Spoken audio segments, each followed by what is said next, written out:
Hey everyone, thank you so much for watching today's video. In today's video, I'm going to show you one of my classic type of cut creases with lots of sparkle for the holidays. So I hope this will give you some inspiration for those who want to go extra glam this year. So let's get started. Now for today's look, I'm gonna use my MAC Cosmetics paint pot in the color Soft Ochre, and I'm gonna blend this all over the eyelid to remove the redness, leave me with a nice clean canvas for my eyeshadow, and it will make my eyeshadow more long lasting. Then after that, I will set it with some powder to lock everything in place. And then I'm going in with some eyeshadow guards. I apply them underneath the eyes. If you don't have these, you can also use some regular sticky tape. So I went in with the Inglot black kohl pencil, and I'm going to use this to kind of carve the shape of today's eye look. So I'm just creating a line like right above where my crease naturally folds. You can go higher, you can go lower, it kind of depends on what you like. But I have been doing this eye look for so many times that I kind of know where I want my line to be, but the higher you're gonna make it, I feel like the more dramatic it's gonna look. So I would say just go a little bit above your natural crease line, but it does really depends on your natural eye shape. So then I'm going in with the Sigma and Unknown palettes. Still loving my own palette, still so honored to create this together with them.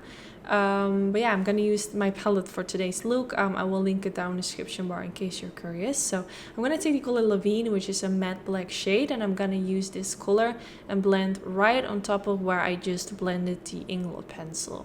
So this will smudge out the pencil a little bit. You can also like go directly in with eyeshadow and create the shape that I just made with the pencil, but I do feel like the pencil kind of makes it a bit easier, kind of like your guideline, if that makes sense. So I don't know, I would just do it the way I did it. I mean, if I didn't think that way, I would probably not have done it, but you know what I mean. I like to kind of like present options to you guys so you can also do it different ways. Maybe you find like a pencil actually not to work really well, you can also go directly in with eyeshadow. So I'm just smudging it out, and then I went in with the color Adorn. No, not Adorn, Leon, which is the name of my father.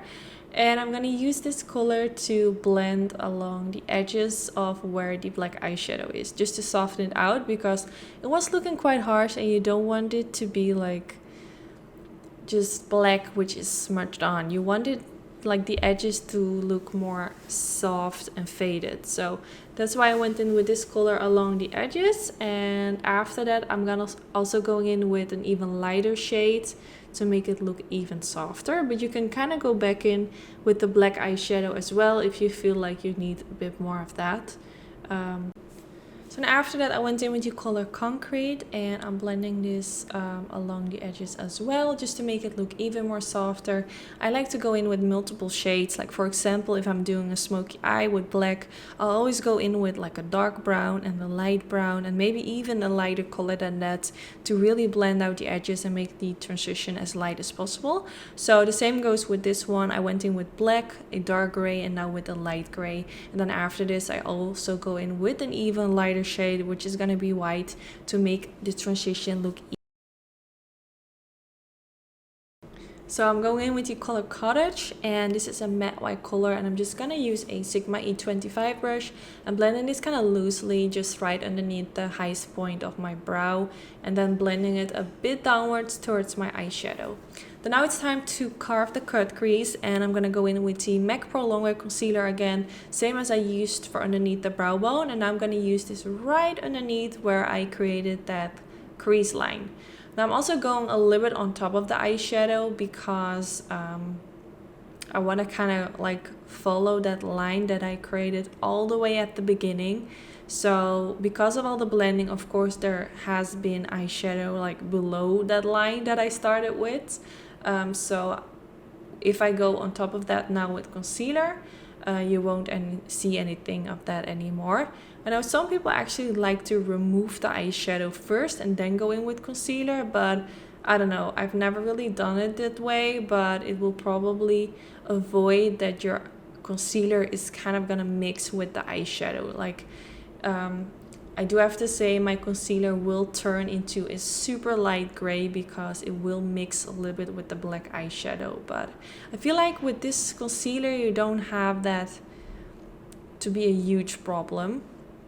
And in between doing this, I like to wipe away my brush on a towel so the excess concealer gets removed and I can like add a little bit more of a new layer of concealer to really keep it as light as possible.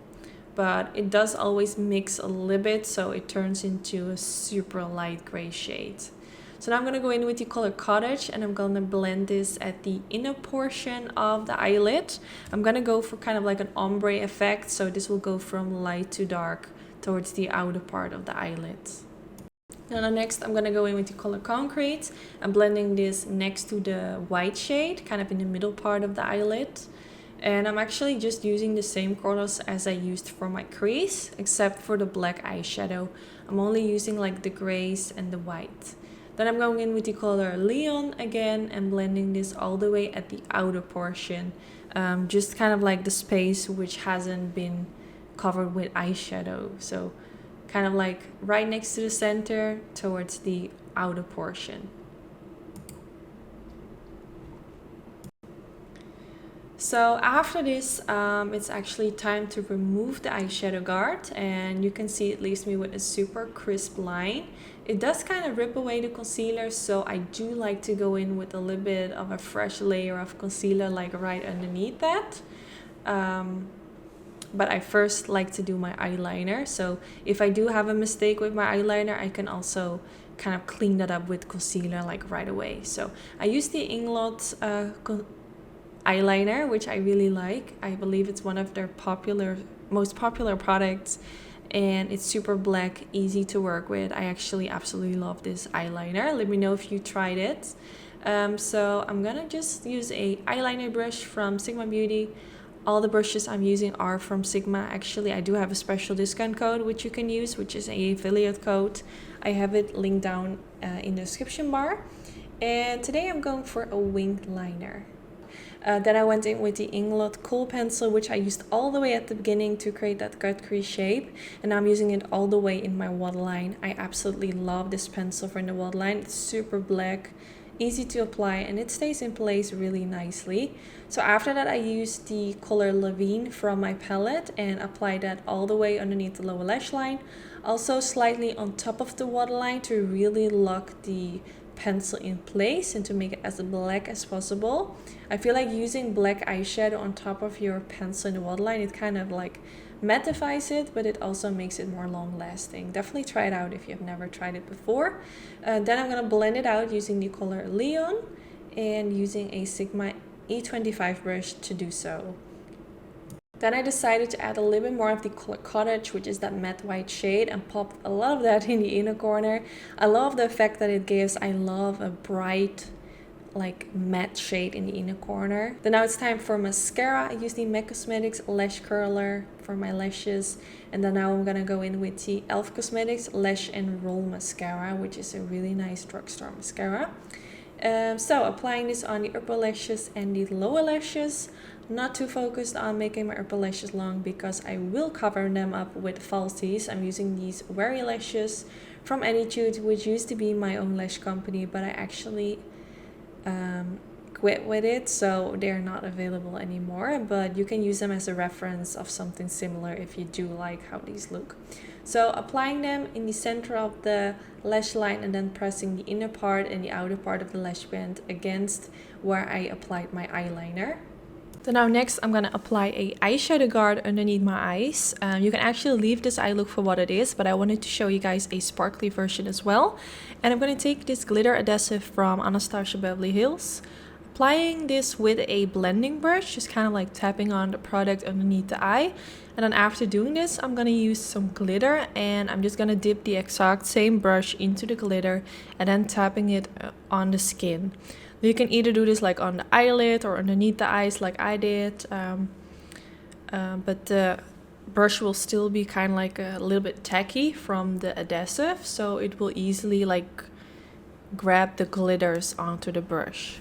But because the tackiness is also on the skin, it will then grab the glitter, if that makes sense. I do have a special video where I go more in depth on how to apply glitter in the best way. I can link it down for you guys if you're interested. But now I'm gonna go in with this color from my palette, which is a very subtle, like glittery shade. You can use it with a dry brush and it will give a very like subtle sparkle, or you can make your brush wet and this will intensify it. As you can see, it will give a really beautiful like shimmery glittery sheen. And then on top of that I used some of the glitter, and then here you have the finished result with the glitter applied. Let me know what you think of this look. Is this something that you would wear for like the holidays or a different occasion? Let me know. I hope you guys enjoyed, and don't forget to give this video a thumbs up if you did enjoy, and hopefully I'll see you in my next video. Bye guys.